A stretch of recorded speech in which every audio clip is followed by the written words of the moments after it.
ह्या समोर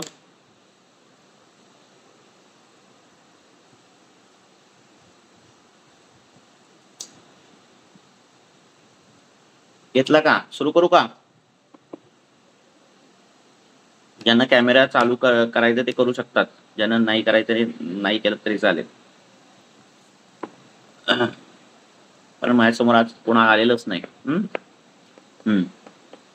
45 45 years female आहे.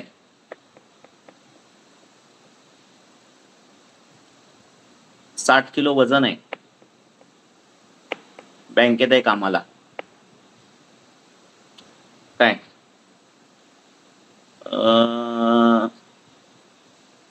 तिचं खाणं हेतू लिहा पहिला. 2 वर्षापासून ती आंबट खारट तिखट विकट सगळं खाते, जास्त खाते. आणि त्यानंतर तिला 2 वर्षापूर्वीचं सांगतोय मी, अत्यार्थ तिला हे झाला, डिटेक्ट झाला अत्यार्थ, आणि त्यासाठी ती गेली. मग USG BSG सगळं केलं आणि फायब्रॉइड डिटेक्ट झाला. आणि त्यानंतर तिचं गर्भाशय निर्हरण केलं गेलं. काय मग ते डॉक्टरने सांगितलं तिखट बिकट खाऊ नकोस, हे ते सगळं सांगितलं. आणि मग तिने हेतू बितू सगळे बंद केले, म्हणजे आंबट तिखट खारट ते सगळं खाणं पिणं बंद केलं. मग 6 महिन्यांनी त्या ऑपरेशन नंतर 6 महिन्यांनी तिला रुत्सूल दिसायला लागला. छातीत दुखायला लागलं, बारीक कळ यायला लागली. म्हणून तिने एन्जिओग्राफी केली आणि तिच्यात 40% ब्लॉकेजेस दिसले. खूप काही मेजर नाही, पण ब्लॉकेजेस आहेत असं डॉक्टर म्हटले. आणि मग ती घाबरली. मग एन्जिओप्लास्टी करायची का, तर तिने नाही निर्णय घेतला, करायची नाही असा निर्णय घेतला. आणि मग तिने खाणंपिणं आपलं बदललं. सगळं जे काही विचित्र खाणंपिणं होतं ते सगळं कमी केलं. एकदम हलका आहार घेतला, रात्रीचं जेवण बिवण कमी केलं. वजन किती आहे बोललो? 60 किलो आहे. आणि व्यायाम ट्रेडमिल ह्याला जायला लागली, ती कार्डिओ करायला लागली. व्यायाम जोरात सुरू केला तिने, कारण ते ब्लॉकेजेस आहेत असं सगळं ते कळाल्यामुळे आहे ना.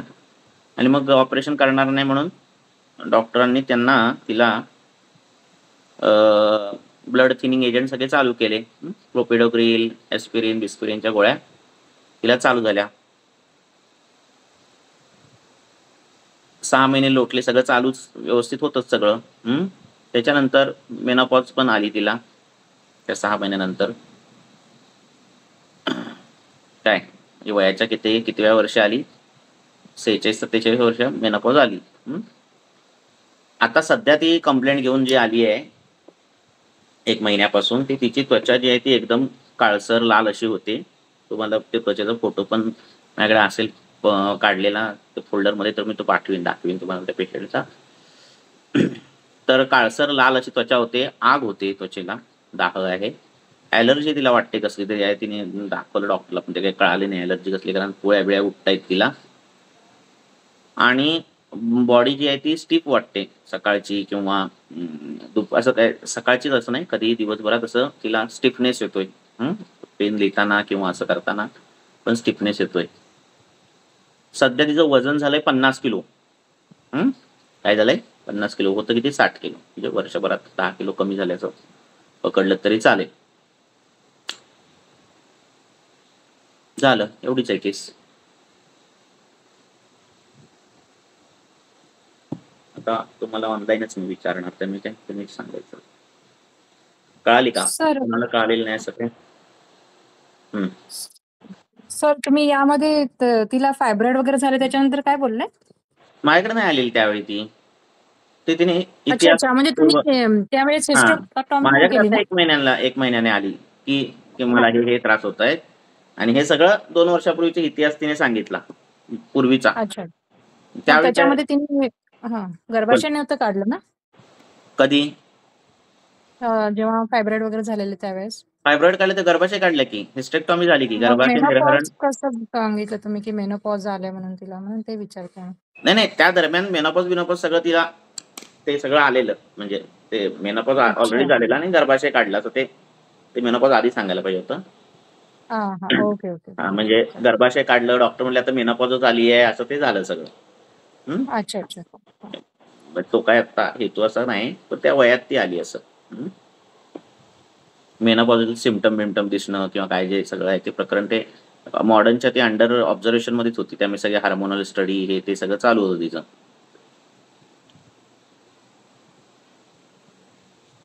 सर आणि आता आताचं जे आहे पेशंटचं, तर हम्म. ते फक्त ते त्वक वैवरण्या म्हणून आली आहे का तुमच्याकडे? हा त्वक वैवर्ण त्यासाठी झाली. तिला ते फोटो बिटो बघितलेले बिफोर आफ्टरचे.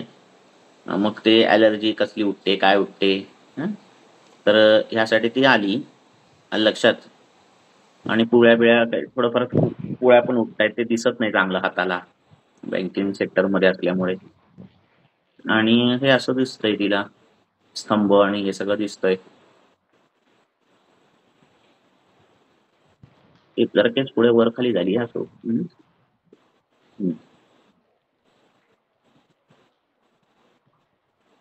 थोडे अजून काय त्यात विचारायचंय का? म्हणजे अशी सुरुवात याची झाली.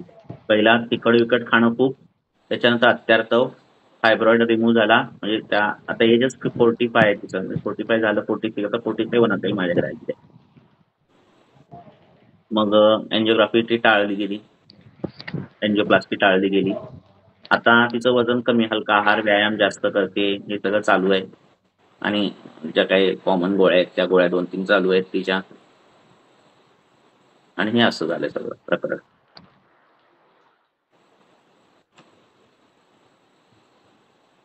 गर्भाशय निर्हरणामुळे वात प्रकोप असू शकतो. आणि आर्तव मागणी आहे, त्यामुळे ते आंबट खारट तिखट सगळं, त्यामुळे अत्यार्थ लक्षण दिसलं असणार आहे. मग संप्राप्ती लावून सांग.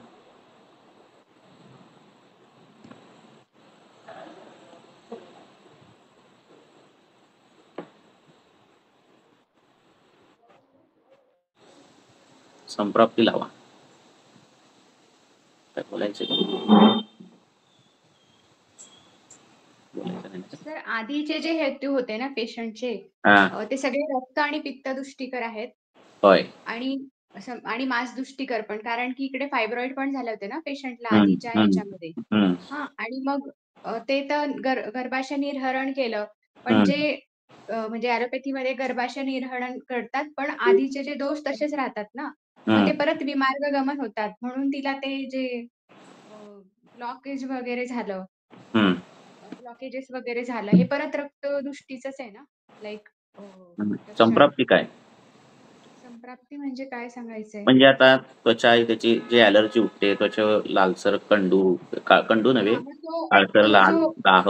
हा सर, मग ते जे पित्त जे आहे ना, ते आता विमार्ग होऊन ते तिने ते त्वचेवरती. ज्यावेळी ते ऑपरेशन झालं ना, म्हणजे ते अत्यार्थव आणि ह्याचं, त्याच्यानंतर तिखट आंबट खारट बंद केलेलं. म्हणजे ते नंतर 1 वर्षभर ते काही हेतू नाहीये.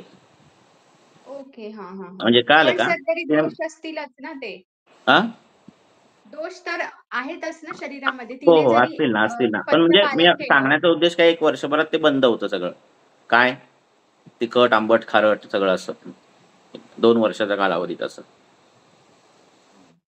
मग सर मला वाटतं की तेच की रक्तदुष्टी आहेच अजून, आणि मग ते त्वचेमार्फत आता म्हणजे कुष्ठाच्या संप्राप्तीमध्ये झालंय असं मला वाटतंय. म्हणजे काय वाटतंय तुला विशाल, आदित्य? व्यायाम वगैरे केल्यामुळे दोषांची शाखागती पण झाली असणार. ट्रेडमिल वगैरे, ते कार्डिओ वगैरे एक्सरसाइज, स्ट्रेनर्स एक्सरसाइज आहेत ना. हो. सर जास्त व्यायाम केलाय त्याच्यामुळे वात प्रकोप आहे. गर्भाशय निर्हरण आहे त्याच्यामुळे पण वात प्रकोप आहे. आणि तिचा जो आहार विहार आहे आधी आंबट खारट तिखट, याच्यामुळे पित्त प्रकोप झालेला आहे.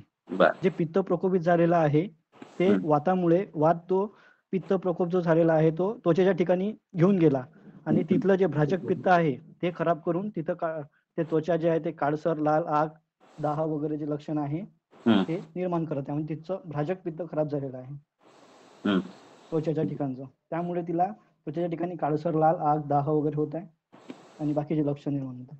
बर.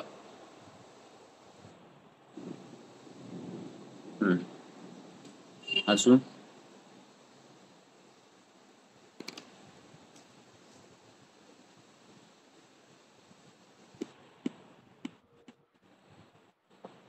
आदित्य काय? तिने सांगितलं वाटतं. नाही सर, असं वेगळं काय नाही वाटत आहे सर. का? सर म्हणजे तसंच वाटते की गर्भाशय निर्हरणामुळे वातप्रकोप, हम्म. परत आणखी हलका आहार चालू आहे, हम्म. ट्रेडमिलवर चालू आहे, हम्म. त्यानुसार सगळे पथ्य वगैरे चालू आहेत, तर मग वातप्रकोप पण त्यामुळे त्वचा काळी वगैरे. आणि हम्म. हम्म. पित्त तर आधीपासूनच आहे, अत्यार्थ वगैरे होतं, तर त्यामुळे आहे पित्त आधीपासून असं वाटतं. हम्म. त्याच्यामुळे मग पुरळ वगैरे येण्यासारखी वगैरे. हम्म.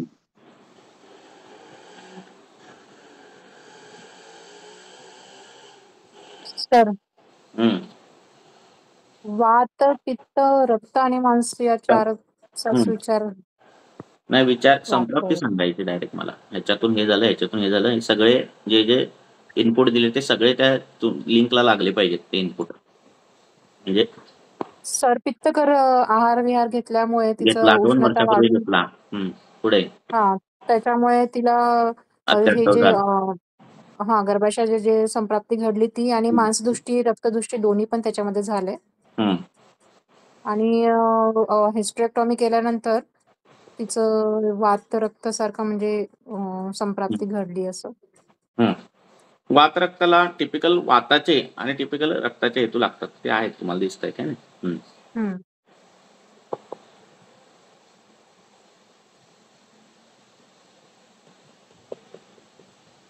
पुढे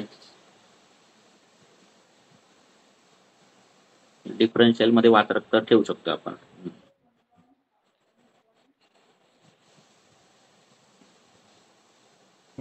वात रक्ताचं हम्म. काय झालं?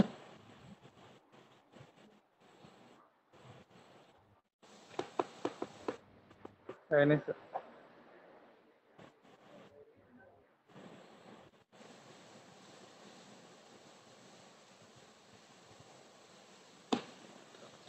हम्म.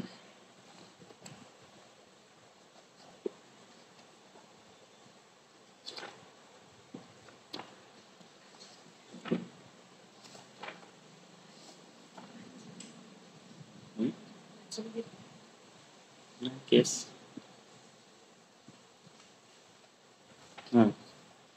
अजून काय वाटतंय?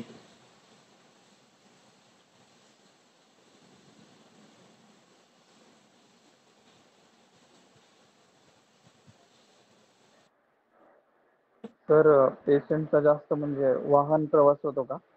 काय होतंय?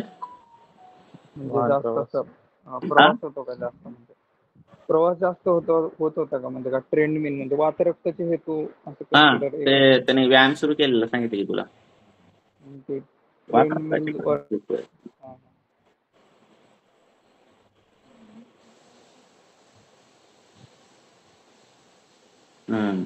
पुढे अजून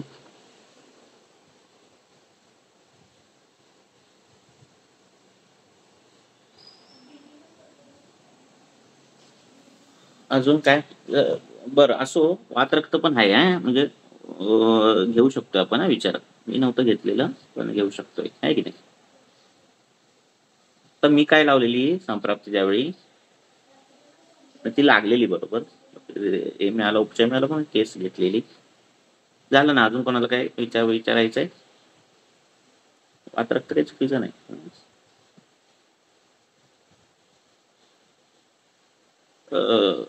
बोला की अजून काय? आता काय 2 वर्षाच्या पूर्वीचे हेतू रक्ताचे घ्यायचे का, म्हणजे हा महत्वाचा विषय आहे ना. म्हणजे खारट आंबट तिखट हे 2 वर्षापूर्वी ती खात होती, बरोबर आहे की नाही. त्यानंतर 2 वर्षांनी आपण ते हेतू रक्ताचे घ्यावे का?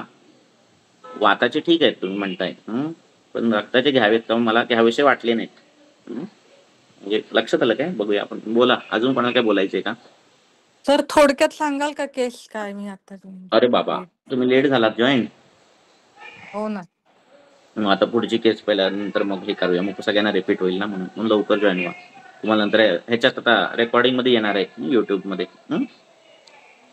ओके, मोठी केस आहे ना म्हणून. Okay okay okay. तर सांगू काय काय अजून कोणाला काय बोलायचंय? निदान 3 केस तर झाल्या पाहिजे आपल्या.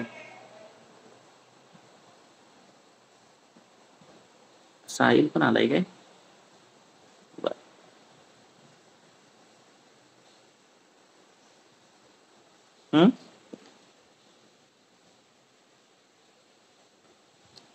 सांगू का अजून काय कोणाला नाही सांगा सर. म्हणायचं?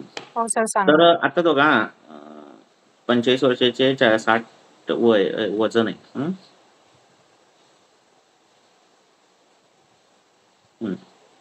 तर त्यावेळी तिला तिचे जे हेतू दिसले त्यावेळी म्हणजे 2 वर्षापूर्वीच ते खारट आंबट तिखट खात होती. रक्तपित्ताचे हेतू जे दिसले, त्यानंतर अत्यार्थ झाला, फायब्रॉइड पण झालाय, म्हणजे काहीतरी त्यावेळी वातप्रकोपक झालं असणार आहे आणि ती ग्रंथी निर्मिती झाली असणार, त्याच्या आधीचे पण हेतू पकडले तर काही असणार आहेत ना, आंबट इंबट हे मांसाशन दुशासन असणार आहे. आता फायब्रॉइड झालं, गर्भाचे निर्हरण झालं, इथं एक पहिला वातप्रकोप बसला. तिचं एज पण वाताचंच आहे. काय लक्षात येते का?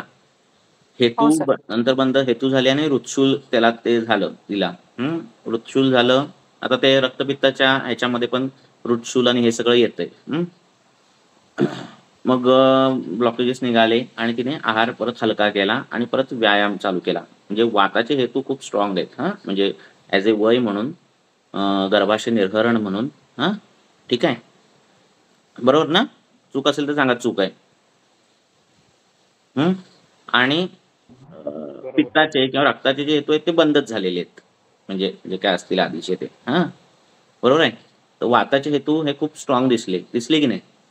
दिसतायत का? होय का नाही? हो सर. बरं ठीक आहे. आता मी केलेलं त्यावेळेचं सांगतोय की मग वाताचे हेतू दिसले आणि हे 2 वर्षापासून तिने ती काय आता सपकच खाते, 2 वर्ष झालं. त्यामुळे आता रक्त आणि पित्त प्रकोपक काय नाहीच आहे गणित. एन्जिओग्राफी ब्लॉकेजेससाठी हे जे रक्त पातळ व्हायच्या गोष्टी दिल्या, क्लोपिडोग्रिल म्हणा, एस्पिरिन म्हणा, थिनिंग एजंट जे दिले, आणि आधीपासून जे रक्ताने केलेले गोंधळ, जे रक्ताचे जे काही आहे या गोष्टी, हे सगळं बघता रक्तधातूची सारता कमी झाली, रक्तधातूचं बल कमी झालं असं मी निदान केलं. आणि हा जो वात आहे तो रक्तगत गेला काय. आणि रक्तगत वातामध्ये म्हणजे मला पण त्या हे वाटलेलं, कायला वाटलेलं वात रक्त असेल का, पण ते रक्ताचे हेतू काही नाहीच आहेत ना 2 वर्षात. आणि हा रक्तगत वात झाला आणि ही निदानं दिसली. काय निदानं दिसली, काय लक्षणं दिसली? त्वचा काळसर लाल होणे, दाह होणे, ॲलर्जी होणे, म्हणजे पिटिका अरुंशी आलेले आहेत त्याच्यात. आणि काय दिसतं? स्तंभ हे लक्षण दिसतं. भारक्षय पण लक्षण दिसतं वाटतं. मला पण आता काय बघा, ह्याच्यात बघा कुठला तो अध्याय, वातशोणित मध्ये बघा, निदान स्थानच्या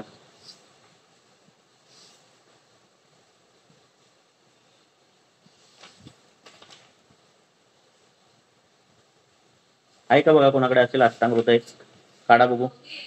निदान सांग, सॉरी, आपला वाताचा अध्याय, वातरोग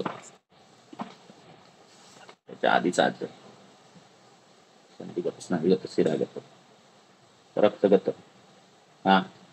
रक्ते तीव्र रुजा, तीव्र रुजा काय नाही ना. रुजा स्वाप ताप राग विवर्णता, अरुंशी अन्यस्य विष्टंभ, म्हणजे तिला हे पण होतंय ना अपचन. आणि कृशता, भ्रमम आहे काय? दिसलं काय? आहे काय?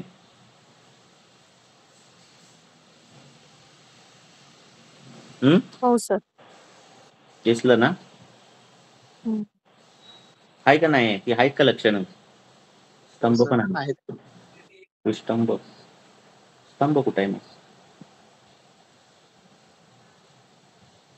कोणत्या नंबरचा श्लोक म्हणते सर? 2, 3?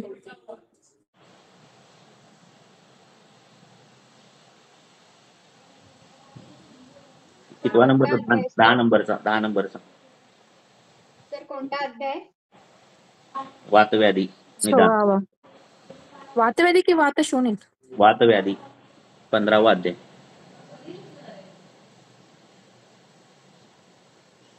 तर असं मला दिसलं की तो वायू जो झालेला प्रकोपित आहे त्याने कुठंतरी जायला पाहिजे, आहे की नाही, ह्या सगळ्या गोष्टींनी.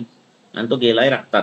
रक्ताचे जो मेन 2 हेतू आहेत रक्त पातळ करणारे, ॲस्पिरिन आणि क्लोपिडोग्रिल, हा, त्याच्याने ती त्वचा काळी होते. त्याची तुम्ही हे बघाल त्यावेळी तुम्हाला ते पण ते दिसेल काय मॉडर्नचं हे फार्मॅकोलॉजी. आणि त्याचे जे जे ब्लड थिनिंग एजंट चालू आहेत आणि ज्यांच्यामध्ये वात प्रकोप झालाय आणि दोष समोरचना अशा पद्धतीची झाली की हे प्रकरण दिसतं त्वचेवर. म्हणजे पायाच्या इथं दिसतात, हाताच्या इथं दिसतात, काळवंडलेली त्वचा, लालसर झालेली त्वचा, ॲलर्जी येते, दाह असतो आतून, अशा पद्धतीचं दिसतं. कळालं? तर त्याची ट्रीटमेंट म्हणजे काय? तुम्हाला मधीच काय बोलायचं तर सांगा, की मी एकरी बोलतोय म्हणून बोलतोय. तुम्हाला काय मधी सांगायचं तर विचारा. तर त्याची ट्रीटमेंट म्हणजे काय? वात रक्तगत झाल्यावर काय ट्रीटमेंट आहे? तर ट्रीटमेंट फार साधी आहे की प्रदेह सांगितले त्यांनी, शीत प्रदेह द्यायचे, म्हणजे लेप द्यायचे थंड. नाही तर विरेचन करायचं, नाही तर रक्तमोक्षण करायचं. काय त्याच्या ह्याच्यामध्ये चिकित्सा स्थानामध्ये. मग रक्तगत वाताची अशा पद्धतीची ट्रीटमेंट केली म्हणजे विरेचन केलं तर फारच उत्तम होतंय की हे सगळंच जातंय ॲट अ टाइम, की परत काही वर्षांनी परत येणार, कारण ते हेतू परत चालू असतात. ते रक्त पातळ व्हायची गोळ्या काय बंद करणार नाही. पण निदान वात प्रकोप होणार नाही हे सतत ठेवलं तर तो पुनर्भव होत नाही. आलं लक्षात? आलं का लक्षात? काय बोलले सर, पुन्हा सांगायचं. आता जर या पेशंटचं आपण विरेचन केलं काय,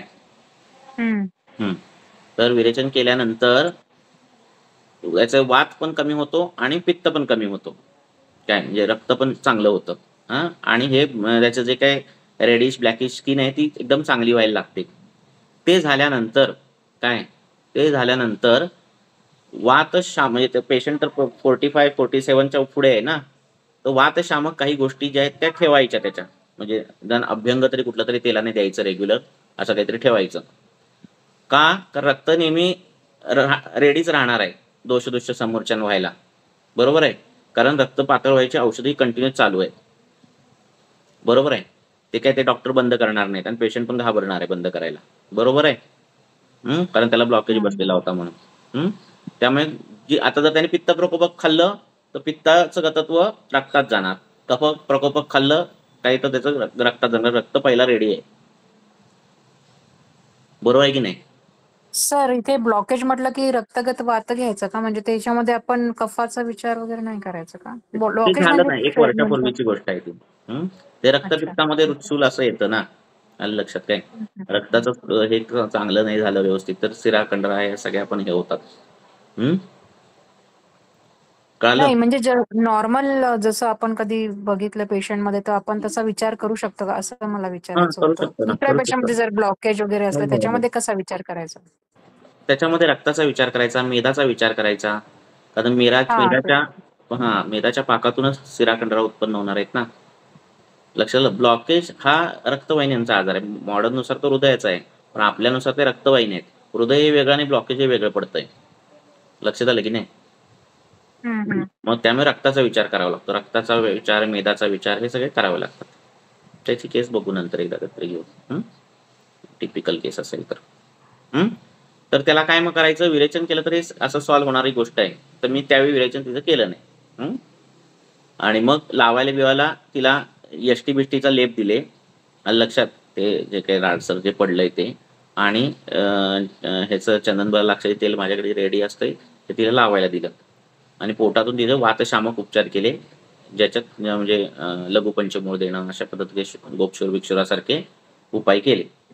वात रक्त जे आहे त्याच्यात टिपिकली वातवृद्धीचे आणि रक्तदृष्टीचे हे समान हेतू तेवढ्याच बलाचे लागतात, तेव्हा ती वातरक्त आजार होतोय. लक्षात? 2 वर्षापूर्वी काही वाताचे हेतू घडले असते आणि ऑलरेडी तिखट आंबट खात असती तर वातरक्ताच्या सगळ्या संप्राप्त झाल्या असत्या. बरोबर आहे? वात प्रकोप हे नंतर व्हायला लागला म्हणजे तिने जेवण कमी केलं, लंघन केलं, व्यायाम सुरू केला, हे सगळं सुरू केलं, तिथून जो वात प्रकोप सुरू झाला वयाचा विचाराने हे सगळा, आणि रक्त पातळ व्हायची औषधं असं झालं आणि ते गतत्व झालं. कळालं का? त्यामुळे डिफरन्शियल साठी वात रक्त ठेवू शकताय. ओके.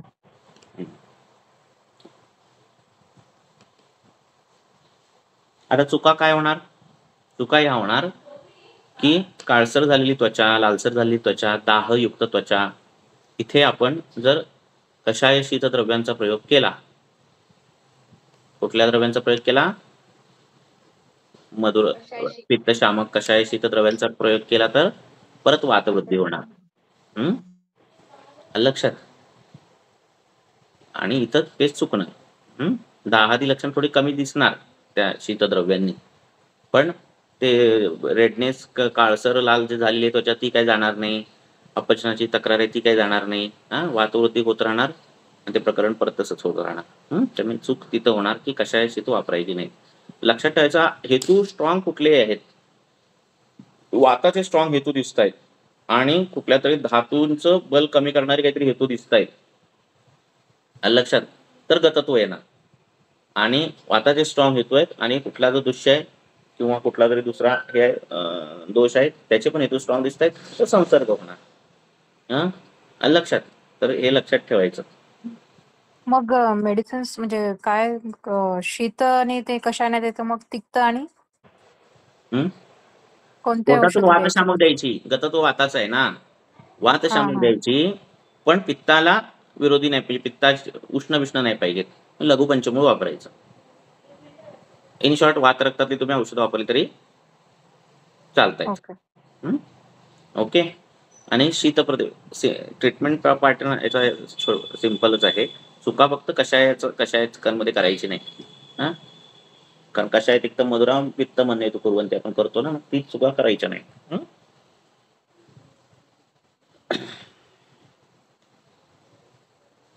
बरोबर आहे. पटतंय का? पटलं नाही तर सांगा. नाही सर ह्या पटलं. केसेस खूप हेल्पफुल होत आहे आम्हाला. बघा किती म्हणजे झाल्या आपण केसेस. जो विचार करतो तो म्हणजे बरोबर आहे की नाही, कुठे चुकतंय ते सगळं, म्हणजे हे जास्त चांगलं वाटतं डिस्कशन. आता ते कसं सगळ्या केसेस म्हणजे टिपिकल केसेस शोधावं लागतात ना. म्हणजे जे आता एकदम सोपं निदान काय झालेलं, शेतकरी आहे की शेतात काम करतो, गुडघेदुखी आहे, कटकट आवाज येतो, सांगा काय. त्यात काय तुम्ही सांगणार, ते सोपंच सांगणार ना. त्या काय घेतल्या नाही त्याच्या, या सिम्पल क्लिअर कट आहे. ज्या अशा काहीतरी ट्विस्टी आहेत त्याच घेतल्या आहेत फक्त. ते आता किती निघतात बघायला पाहिजे. ते सगळं फाईल चाळून आता इथं ती 22-23वी आहे ना, तेवढं ते 50 पर्यंत गेला तरी खूप झालं म्हणायचं. घ्या पुढची केस घ्या.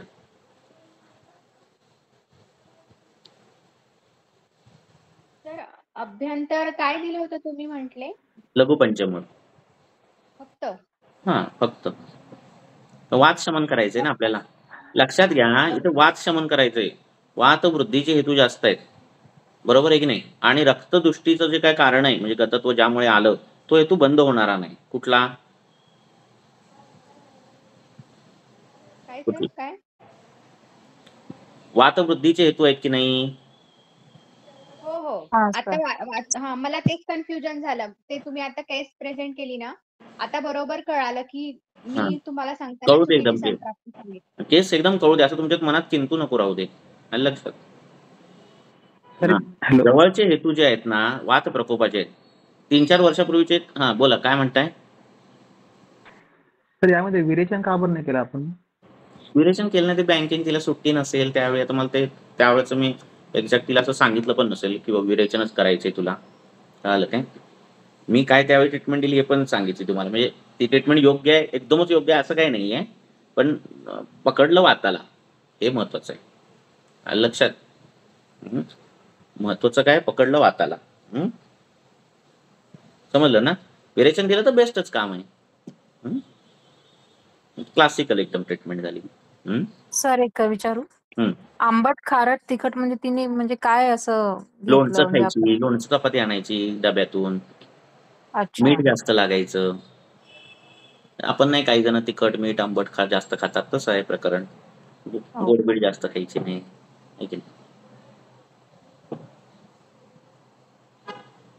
अजून काय वाटतंय? किंतु बिंतू काय वाटत असेल केस मध्ये सांगा.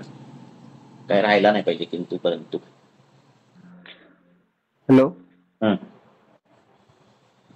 रक्त पातळ होण्याची गोळी तिला चालू होते आणि त्याच्यामुळे जर आपण विरेचन जर दिलं चालूच राहणार आहे, तर काही त्यामुळे अशा रुग्णाला काही त्रास होऊ शकतो का?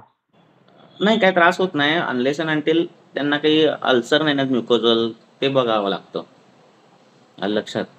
आणि तसं कधी त्यांना विचारायचे अशी कधी हिस्ट्री आहे का संडासवाटे रक्त पडलंय किंवा जखम झाली तर ती थांबते का. हे 2-3 पॉईंट सेफर मध्ये विचारायचे आणि मग द्यायचं विरायचं. आलं लक्षात. आता मग सर कंटिन्यू ट्रिगर ट्रीटमेंट ठेवली का? नाही, आता झालं ना, ते काय मोठा विषय नाही ना. वाताचा ट्रिगर कमी केला की काय. मग तिला ते सांगितलं की तुला हे असं कधी वात वाढला की जे औषध आहेत त्याचे साईड इफेक्ट हे आहेत कुठल्या या औषधांचे, आहे की नाही. त्यामुळे ते तिच्या डोक्यात बसलंय ना. आता कधी काय झालं तर ती आपल्याचकडे येणार, आयुर्वेदाकडे येणार, बरोबर ना. सर कालच्या जी लास्ट मध्ये जी केस सांगितलेली कृमीची निदानची त्याची ज्वराची, त्याच्यामध्ये ट्रीटमेंट काय दिलेली? मी मिस केलेलं ते का? कृमिग्न चिकित्सा दिला तिला 3-4 दिवसातून एकदा. केस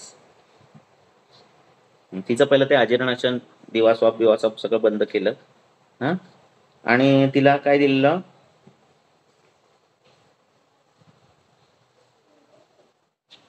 काय माहिती तिला काय दिलेलं, मला काय आठवतच नाही तिला काय दिलेलं. पण कृमिग्न चिकित्सा दिलेली, एरंड स्नेह दिलेलं आणि विडंग मी देतो दुपारी रात्री जेवल्यानंतर खायला. तर विडंगासोबत अजून काहीतरी दिलं असणार आहे मी. लक्षात. ते बघीन तिकडं केस, ते असं तिकडं आहे केस पेपर. विडंगासोबत काहीतरी दिलं असणार, ते बंद केले.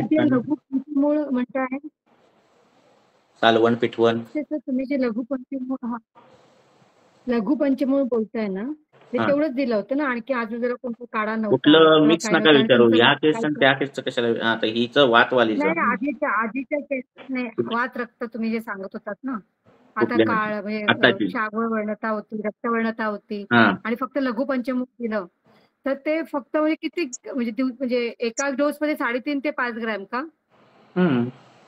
ते डोस तुमच्या याने करायचे. ते तो आता विषय नाही आपला. किती डोस बीस काही विषय नाही. आता आपल्याला त्या चिकित्सेपर्यंत कसं पोहोचायचंय हे महत्वाचं आहे. डोस काय तोच देतो मी, अर्धा चमचा सकाळ दुपार संध्याकाळ. मुलगा लहान मुलं असेल तर तो कमी करतो. आणि काही अग्नीचा काही विकृ हे असेल, अग्निमान द्यायचं असेल तर ते काढ्याच्या स्वरूपात द्यायचं, असं ते काही बदलायचं आपण. अच्छा, ओके. पण आजूबाजूला बाहेरून काही शक्यतो बाहेरचं काही देत नाही, म्हणजे दुकानातून नाही. दुकानात एवढी आता औषधं असल्यावर आपल्याकडे 200-300 चूर्ण असल्यावर दुकानात नाही काय घ्यायचं. बरं. दुकानाचं काही नाही. चला पुढची केस घ्या. कळाली ना तुम्हाला, कन्सेप्ट महत्वाचं आहे. काय निदान केलं आणि कसं निदान केलं, हे केलं. चुकलेली पण कितीतरी केसेस आहेत, त्या कशा तुम्हाला सांगणार बी म्हणून, तर ज्या बरोबर आहेत त्या सांगतोय मी तुम्हाला. कळालं काय. मी काही माझ्या बरोबर सगळ्या हे लागले तर नाही झाले असं नाही झालेलं आहे. चुकलेले पण खूप केसेस आहेत. ज्या बरोबर आहेत त्याच काढतोय आणि सांगतोय तुम्हाला. 66 वर्षाचा मेल आहे.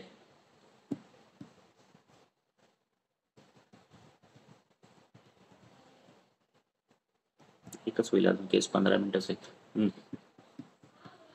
66 वर्षाचा मेल. झालं काय, वजन 50 किलो आहे आणि तो स्मोकिंग ड्रिंकिंग बऱ्यापैकी करतो. म्हणजे रोज स्मोकिंग करतो, 2-3 दिवसातून एकदा तर ड्रिंकिंग करतो.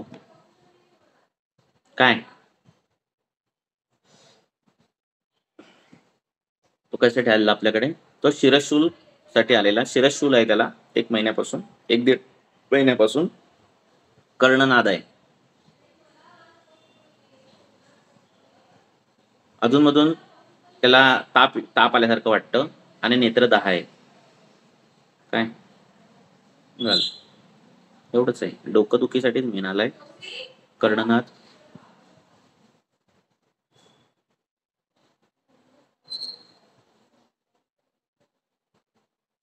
अधूनमधून ज्वर, प्रचिती आणि नेत्रदाह. झालं. बरं, हेतू घ्या. तो कमी खातो, वजन बघा 50च आहे आणि अल्पाशन आहे. मल अल्प आहे कारण खातोच कमी. मूत्र प्राकृत आहे, अग्नी प्राकृत आहे, स्वेद नाही. आणि तृष्णा पण प्राकृत आहे. संपलं. तो जागरण करतो का? जागरण नाही करत.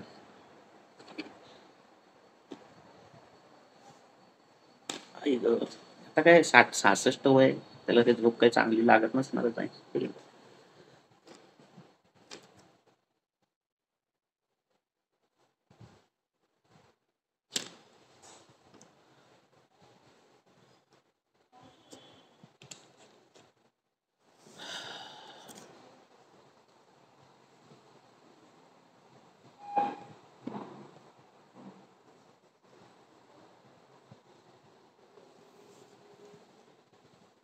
विचार करा असं ते काय करायचं असं तो सांगितलं ना असं 66 वर्षाचा मेल आहे, एवढं एवढं वजन आहे, असं असं तर की लगेच कॅरेक्टर इमॅजिन करायचं बघायचं.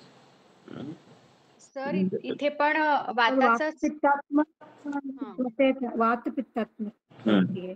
स्मोकिंग आहे, ड्रिंकिंग आहे आणि त्याच्या अजीर्ण असेल, थोडं म्हणजे वाताची ग्रहणीसारखा प्रकार असेल, कर्णनाद आहे, मग कदाचित अर्श पण असू शकतात.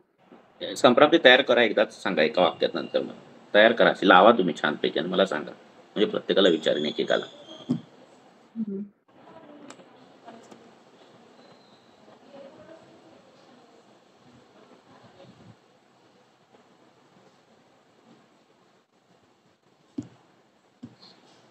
सर पित्तज शिरशूल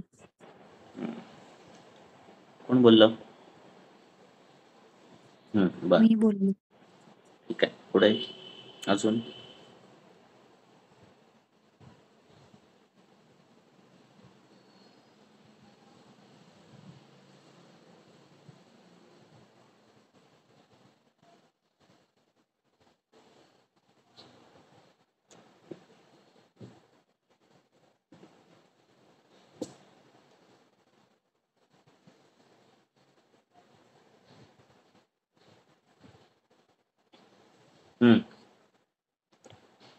अजून कोणाला काय वाटतंय? आदित्य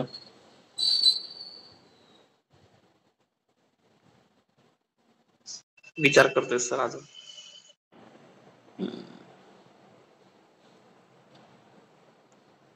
श्रीनिवास ऐका गेला.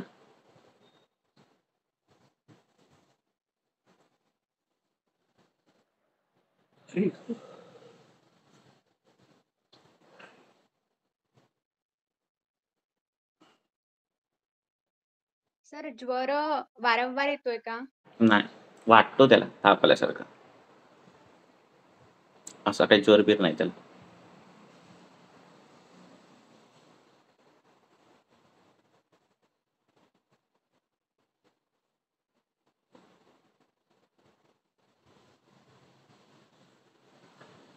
खूप काही किचकट केस नाही त्यामुळे खूप पण विचार करू नका. एकदम थोडा विचार केला तरी सॉल्व्ह होईल.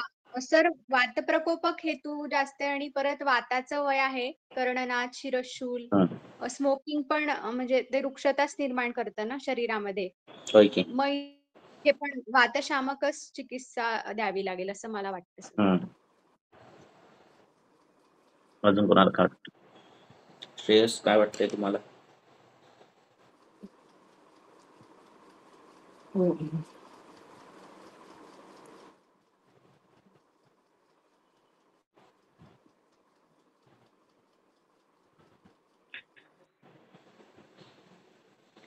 वात पित्त शामक द्यावे.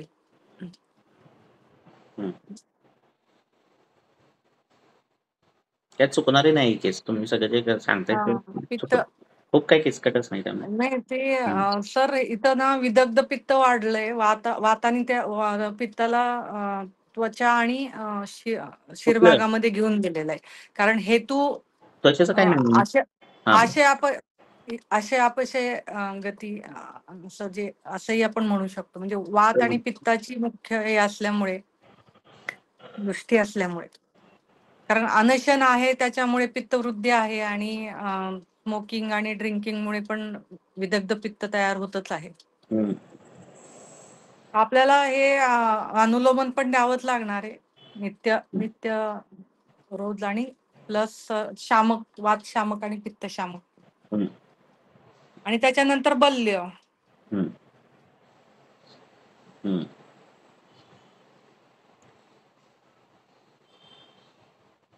अजून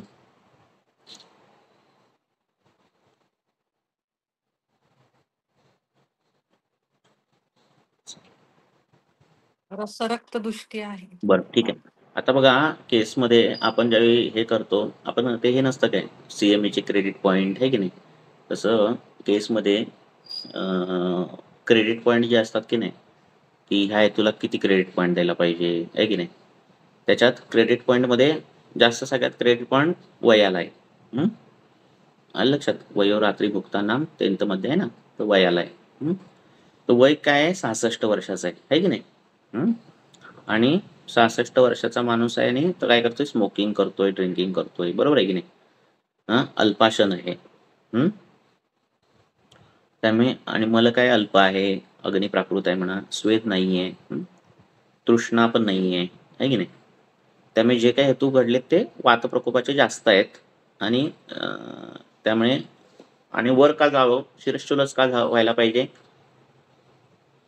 कारण तो स्मोकिंग करतोय. स्मोकिंग म्हणजे काय,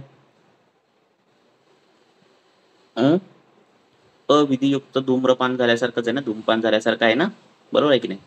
आपल्या आयुर्वेदात धूमपान कसं सांगितलंय त्या पद्धतीने नसतंय. स्मोकिंग कसं असतं, उलट सुलट असतंय, तोंडाने घ्यायचं, नाकाने सोडायचं, नाक असं असतंय ना सगळं प्रकरण.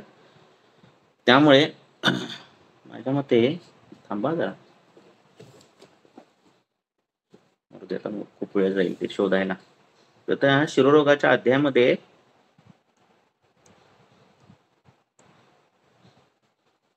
बघा नंतर, तर शिरोरोगाच्या अध्यायामध्ये असं आहे का बघा, निदान ह्याचं की म्हणजे विधी विरहित धूमपान करणे असेल तर मग आणि छान. काय तर त्याने काय झालं, त्याला शिरशूल झाला. वातज शिरोरोग आहे आणि अल्पपित्तानुबंध आहे त्याला.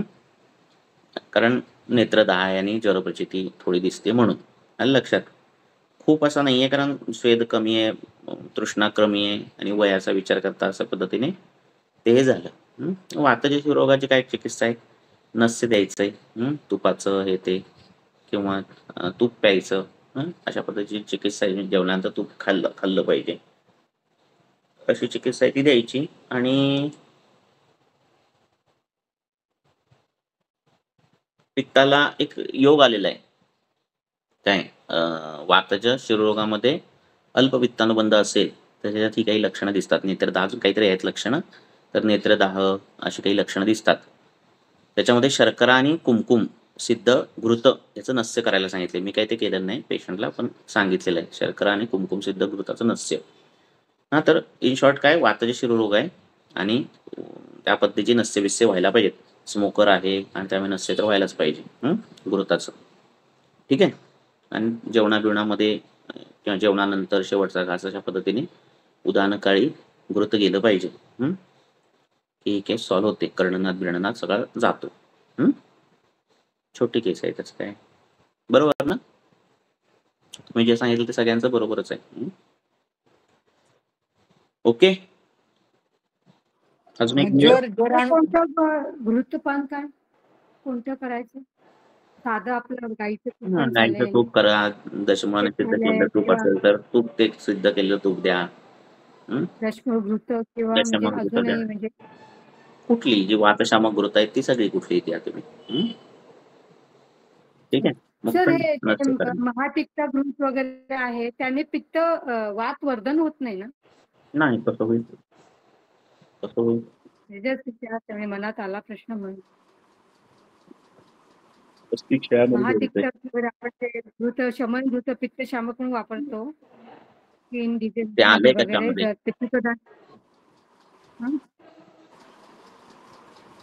त्याने पित्त वातवर्धन होत नाही ना, पित्त रसात्मक असल्यामुळे. त्याच्याबद्दल आपण एकदा बोलतोय की महातिक्त घृत का ते महातिक्त बनवलं, कशासाठी आहे ते. बरं, तू जाऊ दे, तो विषय नाही आता, ते केस डिस्कशनला घेऊ. तर झालं, ही केस सॉल्व्ह झाली. सर, पण मग ज्वरानुभूती आहे तर त्याचं कसं, म्हणजे वात आणि पित्ताचा अनुबंध असल्यामुळे, अल्पपित्तानुबंध असल्यामुळे त्याला ते गरम हीट सारखं जाणवते, ज्वर प्रचिती जाणवते आणि नेत्रदाह जाणवते. खूप काय पित्ताचे काय हेतू, ड्रिंकिंग हेतू आहे, पण मग स्वेदाधिक्य पाहिजे होतं, तृष्णाधिक्य पाहिजे होतं, असं काही. पण खूप खूप खूप वर्षांपासून, तर 10-15 वर्षापासून पेशंट ड्रिंकिंग करत आहे, तर त्यांना अब्रप्टली आपण सांगितलं की तुम्ही हे सोडा, दारू सोडा, तर त्याचे दुष्परिणाम होणार की. म्हणजे त्याला आपण सबस्टिट्यूट काय द्यायचं, मग श्रीखंडासह वगैरे असं द्यायचं का. त्याला काय होतं दारू सोडल्यावर, ते मुळात ती टेपरिंग डोसनेच हे करायची, म्हणजे अशी एकदम कमी करायचीच नाही.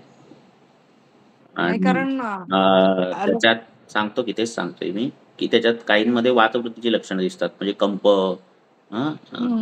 निद्राल्पता अशी लक्षणं दिसतात, भूक बीक जाते, अशांना वातशामक द्यायची औषधं.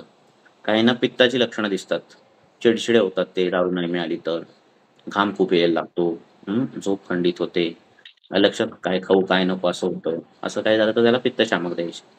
तर देताना सगळं दोषानुसारच द्यायचं.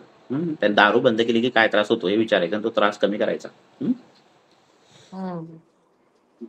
सर मी ते ह्यांच्या जमदग्नी सरांच्या लेक्चर मध्ये ऐकलं होतं की सुवर्ण सूतशेखर कांद्यामध्ये ठेवून तो कांदा गरम करायचा आणि त्याचा रस द्यायचा. तसं कधी म्हणजे असं केलंय का सर तुम्ही? म्हणजे दारू सोडवण्यासाठी काय केलंय का? केलंय ना, मी असं करतो जे सांगितलं तुम्हाला त्या पद्धतीने. मी काय नाही करत काय. ग्रंथ वाचायचं त्यातून. मदात्याच्या अध्यायामध्ये श्रीखंड असं सांगितलेलं आहे. हो ना, मुळात कसं आहे तो विषय मनाचा आहे. त्यामुळे पेशंटला न सांगता दारूचं औषध देणं किंवा अशा जर पद्धती त्याचा काय अर्थ नाही. याची सोडण्याची इच्छाशक्ती असायला हवी 80% तरी. राहिलेलं जे 20% काम आहे ते आपल्याला करता येतं. पेशंटला सोडायची नाही आणि त्याच्या बायकोकडून औषध द्यायचं नाही आणि काही सुटत बिटत नाही. मग अशा किती लोकांच्या दारू सुटल्या असत्या, असे काही सुटत नाही. चला पुढची केस मोठी वाटते.